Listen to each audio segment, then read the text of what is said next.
8 дугаар сарын бороотой өдрүүд.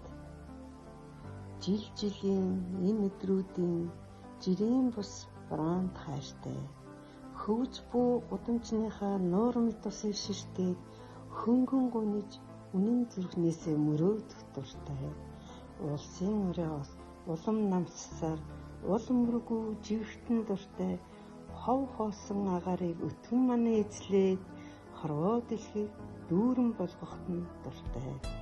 Хаанаас нар мандаад хаан шингэж буйн харагдахгүй байхад хачин дуртай.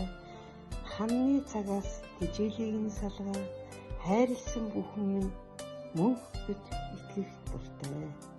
Хөлтөн шилэн цонхнууд гэрийн дотроос цантаад хөвгүүдийн минь амьсгалд дулаацсан байхад дуртай.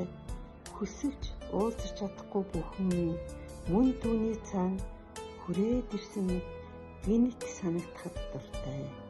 Жилийн энэ өдрүүдийн жирийн бус бороонд хайртай. Хөвж буй нисэж буй байшингийнхаа дээвэр цуугаад хөнгөн гуниж үнэн зүрхнээсээ мөрөөдөх дуртай. Яруу найрагч зохиолч Цэрэн Надимгийн гончгийн шилгээс